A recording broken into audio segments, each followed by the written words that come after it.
아멘. 오늘 말씀을 보면 그 솔로몬의 그 권세가 세력이 얼마나 강해졌는지를 알 수가 있습니다. 그 솔로몬이 거둬들인 세금이 보시게 되면 666달란트다 이렇게 14절에 말씀을 하고 있습니다. 여러분 이것을 오늘날로 환산을 하면 한 25톤 정도, 금 25톤의 무게라고 합니다. 그러니까 보통 이제 한국 같은 경우에는 1톤 트럭 이렇게 말을 하거든요. 1톤 트럭. 그러니까 트럭 한 대에 1톤을 실을 수가 있는 것이죠. 그런데 1톤을 그 트럭에 가득 실을 수가 있는데 그것을 가득 금을 실어 가지고 가득 금을 실어서 그게 총 25대 25대에 한가득 금을 싣고 다닐 정도니까 엄청난 것이죠. 이게 세입금의 무게가 그 정도 된다는 겁니다. 금이 얼마나 넘쳐났으면 여러분 여기 보시게 되면 16절에 쳐서 느린 금을 쳐가지고 얇게 만들어서 그것을 큰 방패 200개에다가 더 덧입혔어요. 그러니까 여러분 그 금으로 방패를 만든다라고 하는 개념 자체가 이게 실질적으로 싸우기 위해서 금을 입힌 게 아니라 방패는 가벼워야 되거든요. 이게 팔에다가 메고 들고 다녀야 되는 거니까 가벼워야죠. 근데 금을 매달았다라고 하는 거는 이게 쉽지가 않지 않겠습니까? 그러니까 이건 진짜 싸우기 위해서가 아니라 장식용으로 만들었던 것 같아요. 그런데 이 금으로 쳐서 작은 방패, 큰 방패 이렇게 200개, 300개 만들었는데 매 방패에 든 금이 600세겔이다 이렇게 말씀을 하고 있어요. 이 양이 어느 정도냐면은 방패 하나 만들 때 이 금이 한 지금으로 말하면 한 3.5kg, 한 4kg 그 정도를 펴서 쳐서 도금을 했다는 뜻입니다. 그러니까 전쟁에 사용하는 방패가 아니라 장식용으로 만든 방패를 큰 거는 여기 보시게 되면 200개, 작은 방패는 300개. 그러니까 금이 막 넘쳐나는 것이죠. 그리고 여기 보시게 되면 은으로 만든 것은 없다라고 되어 있어요. 그러니까 뭐 그릇 가운데 있어서도 다 정금으로 만들었는데 21절에 보시게 되면 같이 한번 읽어볼까요? 21절. 자, 시작. 솔로몬 왕이 마시는 그릇은 다 금이요 레바논 나무 궁의 그릇들도 다 정금이라 은 기물이 없으니 솔로몬 시대에 은을 귀히 여기지 아니함은. 아멘. 그러니까 은 기물이 없다는 것은 은이 귀한 게 아니에요. 그러니까 금으로 만든 게 귀하지. 그래서 그 왕이 쓰는 기물들을 은으로 만든 게 없었다. 너무 흔한 거라서 은은 차라리 쓰지도 않았다 이렇게 기록을 하고 있습니다. 그러니까 이 정도로 지금 솔로몬이 부를 가지고 있는데요. 여기까지 딱 좋았고요.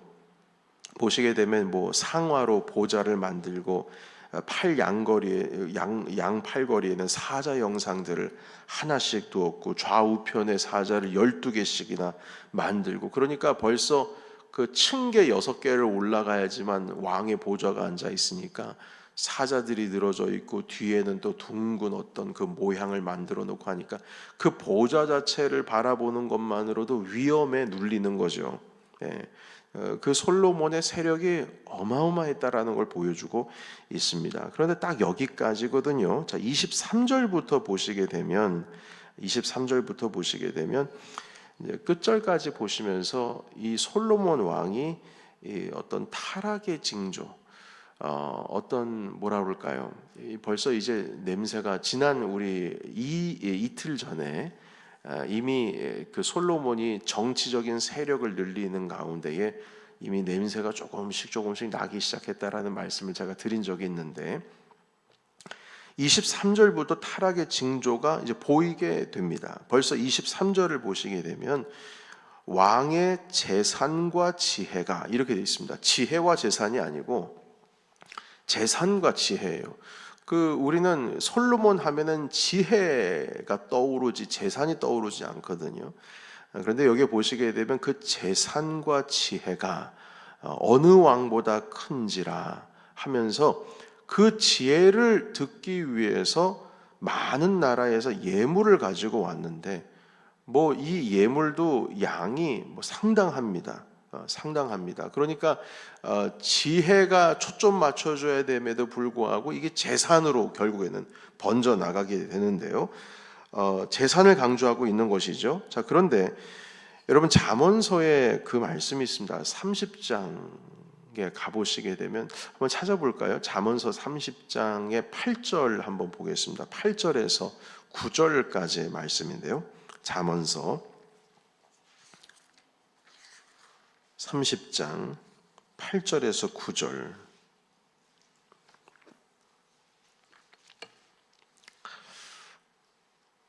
네.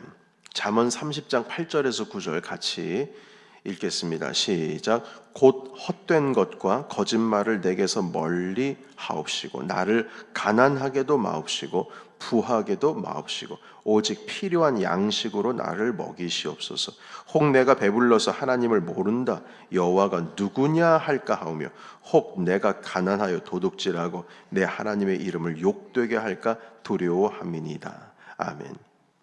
그 아굴의 잠언입니다. 이 잠언에 뭐라고 말씀하시냐면 너무 부자로 살지도 않게 하시고 또 너무 가난하게도 하지 마시고 그냥 하루하루 필요한 양식으로 나를 먹여주시옵소서. 만약에 내가 배가 부르면 너무 부자로 살면 하나님을 잃어버릴까 두렵고 그리고 가난하면 도둑질하고 그래서 하나님의 이름을 내가 욕되게 할까 두렵습니다. 적당하게 주님 나를 그렇게 베풀어 주시옵소서. 공급해 주십시오. 이렇게 고백을 하고 있거든요. 그러니까 잠언의 기자가 이렇게 부하지도 말고 가난하게도 말게 해달라고 하는 이러한 고백의 의미는 하나님과의 관계가 여기 연관이 되어 있습니다. 너무 배부르면 주님을 잊어버리고 나 잘난 맛에 살까봐 걱정이 되고 너무 또 가난하게 되면은 도둑질을 해서 하나님의 이름을 더럽힐까 두렵습니다. 이렇게 고백을 하거든요. 자, 그런데 솔로몬은 여기에서 이제 부에 해당하는 거죠. 재산이 많아지면서 곧장 타락으로 들어가게 되는데 우리도 이틀 전에 함께 말씀을 살폈듯이 열왕기상 이제 11장부터 보시게 되면 하나님을 떠나게 된 솔로몬의 모습을 보게 됩니다. 그러니까 이 타락이라고 하는 것이 결국에는 내가 가지고 있는 모든 것이 그게 재산이든 명예든 뭐든 너무 과하면 일어나게 되는 것이죠. 여러분 26절 함께 보실까요? 26절 오늘 열왕기상 10장 다시 돌아가셔서 26절을 함께 읽도록 하겠습니다. 열왕기상 10장 26절 같이 읽겠습니다. 시작. 솔로몬이 병거와 마병을 모으매 병거가 1400대요 마병이 12,000명이라 병거성에도 두고 예루살렘 왕에게도 두었으며. 아멘. 여러분 26절 보시게 되면 병거가 1400이고 마병이 12,000입니다. 여러분 이게 되세요? 병거가 한 전차. 그러니까 이 병거 하면은 그때 당시에는 병거지만 오늘날에 있어서는 이게 전차거든요. 근데 전차가 1400대가 있는데 그 1400대의 그 병거를 담당하는 사람들이 몇 명이냐면 12,000명이에요. 그러니까 거의 병거 한 대당 마병이 10명이 그 병거 하나를 감당을 하고 있는 것이죠. 배치가 이제 그렇게 된다는 겁니다. 이것은 어떤 의미가 있냐면 마병, 그러니까 말을 다루는 병사를 12,000명을 넣었다라고 하는 것은 병거가 작은데도 불구하고 많지도 않은데도 불구하고 말이죠. 그 의미는 이 병거를 어떻게 한다? 더 만들 계획이 있는 겁니다. 수입을 하거나 더 만들 계획이 있는 거예요. 그 마병을 그만큼 12,000명씩이나 양육해서 끊임없이 병거를 사들일 계획을 가지고 있었던 것이죠. 그리고 여기 보시게 되면 마병만 둔 것이 아니고 26절에 보면은 병거성도 두어가지고요. 성이라고 하는 것은 이제 한 도시를 말하는 거거든요. 병거를 다루는 마병이 있는 도시를 만들고 그 병거만 다루고 있었던 것이죠. 그러니까 이 군사 시설들이 이렇게 만든 것입니다. 자, 그러니까 여러분 이런 내용을 보시게 되면 우리가 좀 생각되는 게 무엇이냐면 하나님께서는 신명기 17장에 보시게 되면 마병을 많이 두지 말라고 명령을 하고 계시거든요. 우리가 지난 이틀 전에도 함께 살펴봤는데 신명기 17장 17절에 말을 많이 얻지 말라. 그럼 뭐 아내를 많이 두지 말라. 왕이 갖춰야 될 것. 은금을 많이 두지 말라. 이런 말씀을 하고 계셨는데요. 여러분 오늘 이 말씀을 한 번만 더 비교를 해야 되는 이유가 하나 있거든요. 그걸 살피기 위해서 지금 오늘 말씀을 잠깐 이렇게 표시를 해 두시고요. 신명기로 한 번 더 돌아가 보도록 하겠습니다. 신명기 17장 16절에서 17절까지의 말씀으로 한 번만 더 돌아가 볼게요.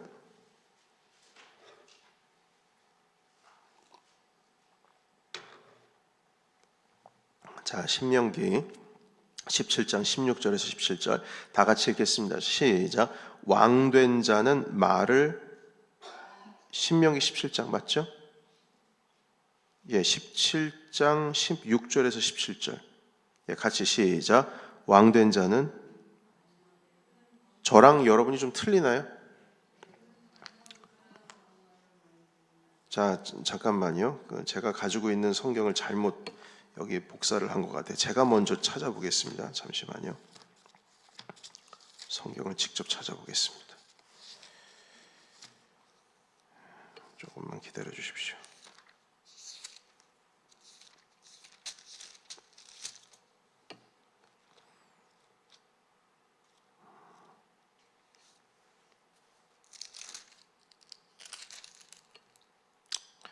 네, 같이 읽겠습니다. 자, 시작. 그는 병마를 많이 두지 말 것이요 병마를 많이 얻으려고 그 백성을 애굽으로 돌아가게 하지 말 것이니 이는 여호와께서 너희에게 이르시기를 너희가 이후에는 그 길로 다시 돌아가지 말 것이라 하셨음이며 그에게 아내를 많이 두어 그 마음이 미혹되게 하지 말 것이며 자기를 위하여 은금을 많이 쌓지 말 것이니라. 아멘. 여기까지 읽었습니다. 자, 그런데 여러분 16절에 보시게 되면 뭐라고 되어 있습니까? 여기 보면 병마를 많이 얻으려고 그 백성을 어디로 돌아가게 하지 말라고 해요. 애굽이에요. 그러니까 그때 당시에는요, 병마를 그 군사 목적으로 쓰는 말은 애굽이 최고였던 것 같아요. 넘버 원이다. 그러니까 애굽으로 여기 보시게 되면 정확하게 워딩이 뭐냐면은 병마를 많이 얻으려고 애굽으로 가지 말라 이겁니다. 애굽에서 그걸 가져오지 말라는 거예요. 그런데 오늘 말씀으로 다시금 돌아가면은 뭐라고 되어 있냐면 26절 열왕기상 10장 26절을 보면 제가 읽어보겠습니다. 자, 솔로몬이 병거와 마병을 모음해 병거가 1,400대요 마병이 12,000명이라 병거성에도 두고 예루살렘 왕에도 두었으며 그리고 28절입니다. 솔로몬의 말들은 어디서 들여왔다고요? 애굽에서 들여왔으니 왕의 상인들이 값주고 산 것이고 29절 애굽에서 들어온 병거는 한 대에 은 600세겔이요 말은 한 필에 150세겔이라 이와 같이 헷 사람의 모든 왕과 아람 왕들에게 그것을 되팔기도 하였더라. 그러니까 수입을 애굽에서부터 해가지고 또 되팔기도 했다는 거죠. 그러니까 벌써 신명기 17장에 있는 말씀을 대놓고 지금 솔로몬이 어기고 있는 겁니다. 말을 얻기 위해서 애굽으로 내려가지 말라 했는데 지금 애굽에 내려가서 그 상인들을 통해서 말들을 수입하고 병거도 수입하고 있다는 거죠. 한마디로 전차에 쓰이는 동력들을 다 끌어모으고 있는 것입니다.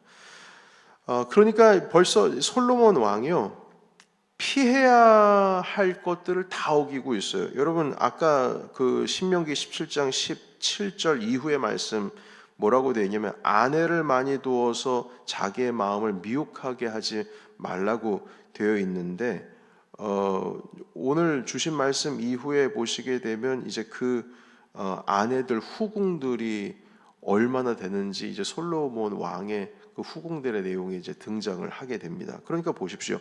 은금을 많이 두지 말라고 그랬는데 때만 되면 매해가 되면 세금이 걷어지고 많은 나라의 사람들이 그 지혜를 보기 위해서 예물들을 금과 은들을 가지고 몰려오죠. 솔로몬의 왕의 후궁들과 첩들이 막 있었죠. 그리고 병거는 애굽에서 다 가지고 오죠. 그러니까 신명기 17장에서 하지 말라는 건 다 하고 있는 거예요. 하지 말라는 건 다 하고 있는 거예요. 그러니까 주님께서 솔로몬에게 지혜 하나 주셨는데 이 지혜 하나 주신 것에 대해서 파급 효과가 일어나고 있어요. 세력이 늘어나고 사람들이 우러러보면서 막 재산이 들어오고 걷잡을 수 없이 그 세력이 강성해지는데 주님께서 주신 이 지혜를 하나님 아버지 앞에 순종하는 방향으로서 써야 되는데 결국에는 이것을 자신의 세력을 키워가는데 사용이 되어지고 있습니다. 여러분, 우리가 이 내용을 보시게 되면 하나님께서 주신 복을 솔로몬은 이것을 스스로가 다스릴 줄 알아야 했습니다. 결국 다스리지를 못하고 우상을 허용하는 죄까지 저지르게 됩니다. 이제 내일 해당되는 말씀을 보시게 되면 솔로몬이 후궁과 첩들을 들이면서 애굽 사람들뿐만 아니라 주변 나라의 많은 여인들과 함께 이제 살게 되는데 그들이 가지고 있는 것이 뭐 그 금과 은만 있는 게 아니에요. 다들 자기 민족마다 우상들을 하나씩 가지고 있는데 그 우상들을 하나씩 궁으로 가지고 들어오게 돼서 옛날의 우상이라고 하는 것이 무슨 큰 신상도 우상이지만 드라빔 같은 거 있지 않습니까? 그냥 주머니에 넣을 수 있는 조그만한 신상들 그런 것들 가지고 와서 결국에는 그 여인들이 솔로몬에게 아주 그냥 뭐라고 그래요? 꼬여서 말입니다. 신전을 만들기도 하고 실질적으로 솔로몬이 그 우상들을 따라갈 수 있도록 그 길을 제시하게 됩니다. 그래서 여러분 갑자기 이런 일이 일어나는 것에 대해서 이해를 할 수가 없지만 결국엔 지금 일어나게 된다는 것이에요. 스스로 이게 컨트롤이 안 되는 겁니다. 여러분 열왕기상으로 다시 한번 돌아가 볼까요? 돌아가서 11장으로 한번 보시기 바랍니다. 11장 3절을 잠깐 보실까요? 제가 이건 내일 함께 읽어야 될 내용이지만 내일은 주일이라서 먼저 미리 보겠습니다. 왕은 후궁이 몇 명이에요? 700명. 첩이 몇 명이에요? 300명. 그 여인들이 왕의 마음을 돌아서게 하였더라. 4절. 솔로몬의 나이가 많을 때에 그의 여인들이 그의 마음을 돌려 다른 신들을 따르게 하였으므로 왕의 마음이 그의 아버지 다윗의 마음과 같지 아니하여 그의 하나님 여호와 앞에 온전하지 못하더라 하면서 보십시오. 이제 전 세계에 있는 다 모든 우상들이 다 들어와요. 5절 보십니다.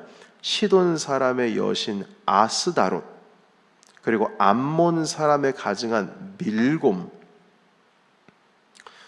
그리고 7절 보면 모압의 가증한 그모스 그리고 암몬 자손의 가증한 몰록 이런 우상들이 다 예루살렘으로 들어오기 시작하는데 8절입니다. 같이 읽어볼까요? 자, 시작. 그가 또 그의 이방 여인들을 위하여 다 그와 같이 한지라 그들이 자기의 신들에게 분향하며 제사하였더라. 아멘. 결국에는 이 모습을 보고 하나님께서 그래 내가 너에게 약속한 게 있어 네게 왕위는 내가 건들지 않겠다고 다윗에게 약속한 것은 내가 지키겠다. 그러나 너의 왕이 너의 나라가 두 개로 이제 쪼개지게 될 것이다. 해서 솔로몬 이후에 나라가 북이스라엘과 남유다로 갈라지게 되는 것이죠. 여러분 우리가 할 수 있을 때 말입니다. 권세가 있을 때 능력이 있을 때 그때가 가장 중요합니다. 내가 하나님 아버지 앞에 이것을 어떻게 할 것인가에 대한 그게 중요해요. 없을 때가 중요한 게 아니고 있을 때 중요한 겁니다. 있을 때. 여러분 예수님께서는 돌을 떡으로 만들 수 있는 능력이 있었을까요? 없었을까요? 있었어요. 그런데 안 하셨어요. 그 권세를 쓰지 않으셨습니다. 뭐라고 말씀하시냐면 사람은 떡으로 사는 게 아니고 하나님의 말씀으로 사는 것이다. 이 말씀은 돌을 떡으로 만들어 먹으라는 사단의 꼬임에 주님께서 능력이 없어서 안 하신 게 아니에요. 능력이 있는데 안 하신 거죠. 여러분 주님께서 십자가 위에서 내려오실 수 있습니까? 없습니까? 있습니다. 그런데 안 하신 거예요. 왜냐? 그게 주님의 뜻이 아니거든요.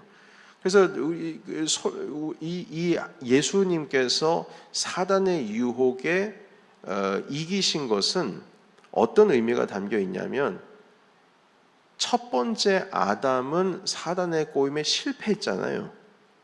사과를 먹었지 않습니까? 그러나 두 번째 아담이면서 마지막 아담이신 예수 그리스도, 그 첫 번째 아담이 죄를 지음으로 말미암아 인류의 죄가 들어왔다면 다음 아담이신 예수 그리스도를 통하여 그 죄를 용서함을 받는데, 그 용서함을 주시는 예수 그리스도께서 사단의 유혹에 그냥 단번에 이겨버리시는 겁니다. 한 방에. 그것도 3번씩이나. 여러분, 3-4번 이겼다는 것은 완전히 이겼다는 뜻이에요. 그러니까 벌써 그 사단의 그 유혹 가운데 3번 이기셨다라고 하는 것이 십자가에서 완전히 사단의 머리를 짓밟아서 짓누르신다라고 하는, 완전한 죽음을 승리하셨다라고 하는 부활의 주님의 모습이 벌써 거기에 그림자처럼 드러나고 있는 것입니다. 근데 주님께서 할 수 있는데 안 하신 거예요. 할 수 있는데. 여러분, 충분한 권세를 누릴 수 있으심에도 불구하고 주님은 권세를 누리지를 않으셨습니다. 그 주변에 있는 가룟 유다가 그것 때문에 힘들어했어요. 아니, 저 정도 능력이면은 로마에서 이 유대 사람들을 해방시킬 수 있는데 왜 저걸 안 하시고 지금 자꾸 딴 생각하느냐 해가지고 가룟 유다가 너무 마음의 상심이 커가지고 그냥 주님을 팔아버린 것 아니겠습니까? 여러분, 충분히 할 수 있음에도 불구하고 하지 말아야 되는 능력이 우리 가운데 있어야 돼요. 아무리 지혜가 많으면 뭐합니까? 결국 은금이 많이 들어오고 자기 주변에 아내를 많이 두고, 그리고 말을 할 수 있으니까 할 수 있을 만큼 다 그냥 애굽에서 사들이는 거예요. 주님께서 병마를 사기 위해서 애굽으로 내려가지 말라 분명히 말씀하셨음에도 불구하고 그걸 지키지를 못하는 거예요. 그러니까 본인이 가지고 있는 능력을 컨트롤을 못하는 겁니다. 하나님의 영광을 위하여 주님의 뜻을 이루기 위해서 절제가 되어야 되는데 절제가 안 되는 거예요. 여러분, 그래서 우리는 하나님께서 내게 주신 은혜를 주님의 영광을 위해서 사용되는 것이 아니라 헛되게 하는 일들이 일어난다는 겁니다. 주님께서 내게 주신 복이 어느 순간에 그것이 우상이 되어버리고 맙니다. 복 자체가 내게 복이 아니라 그게 우상이 되는 거예요. 하나님께서 우리에게 나누고 베풀라고 주신 하나님의 은혜가 내 것이 되고 내 소유가 되고 그것이 하나님의 영광을 위해서 사용되어지는 것이 아니라 내 뜻을 위해서 사용되어지는 것이죠. 결국에는 하나님께 집중하라고 허락하신, 하나님의 백성을 다스리라고 허락하여 주신 그 지혜라고 하는 것이 결국에는 타락의 징조가 되긴 합니다. 여러분, 주님께서 우리에게 복 주실 때 그 복을 가지고 여러분 우리의 삶 가운데 죄의 어떤 실마리가 되지 않기를 주님의 이름으로 축원합니다. 내게 주신 은혜는 은혜로 남겨져야 돼요. 그냥 은혜는 은혜예요. 그 은혜가 갑자기 내게 있어서 능력이 돼서 내가 컨트롤하는 그 순간부터 하나님의 영광을 위한 것이 아니라 나를 위한 것이 될 때에 결국 그것은 죄가 된다라는 말씀입니다. 여러분, 그런데 여러분 이거 되게 웃기지 않습니까? 열왕기상의 10장에 지금 재산에 대한 이야기나 무슨 병거에 대한 이야기가 나오는데, 어제 말씀 살펴봤을 때는 완전히 딴판이었어요. 하나님께서 지혜를 주셔가지고 많은 사람들이 우러러보는데 솔로몬을 칭송하는 것이 아니라 어제 함께 김 목사님 말씀 통해서 얻었던 것처럼 그 솔로몬에게 지혜를 주신 하나님을 찬송하잖아요. 시바 여왕이 와서 직접 왕을 찾아뵙고 하나님을 찬송합니다. 그런데 너무 온도 차이가 너무 많이 나요. 10장 1절부터 13절까지 한 100도씩 하나님을 향한 열망, 막 그 주변 나라에서 사람들이 와가지고 솔로몬에게 지혜를 주시는 하나님을 막 찬양하고 영광 올려드리는, 한 온도가 100도 정도가 된다면 지금 뭐예요? 지금 벌써 14절부터는 온도가 갑자기 식어져가지고 마이너스 영하로 들어가려고 하는 바로 그 시점이라면 11장부터는 영하로 떨어져 버립니다. 그냥 쭉 떨어져 버리는 거예요. 타락입니다. 하나님을 떠나버려요. 이 극명한 온도 차이가 왜 일어나는가? 한 가지입니다. 주님께서 은혜 주셨는데 그 은혜, 그 능력, 그 권세를 어떻게 했느냐 말이에요. 어떻게 했느냐. 하나님께로부터 시선이 멀어지는 순간 온도는 100도씨에서 그냥 영하로 떨어져 버리는 거예요. 그냥 종이 한 장 차이인 겁니다. 종이 한 장 차이. 여러분 우리도 마찬가지입니다. 난 그럴 일 없다. 그렇지 않습니다. 그럴 수도 있는 게 아니라 그렇게 됩니다. 한순간입니다. 여러분 솔로몬도 전도서를 쓰고 어제도 일과 영성이라는 주제를 나누면서 세상의 모든 지혜를 가지고 있는 자의 이야기를 듣고 했습니다만 그의 마지막 말년의 상황은 완전한 극명한 온도차를 보여주는 하나님을 떠나는 삶이었다는 겁니다. 우리의 인생 가운데 하나님 내게 은혜 주세요. 나에게 복 주세요. 라고 하는 것 정말 중요하지요.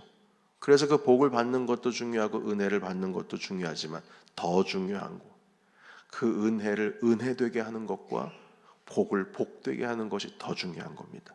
여기서 실패하면 주님으로부터 떠나가는 거예요.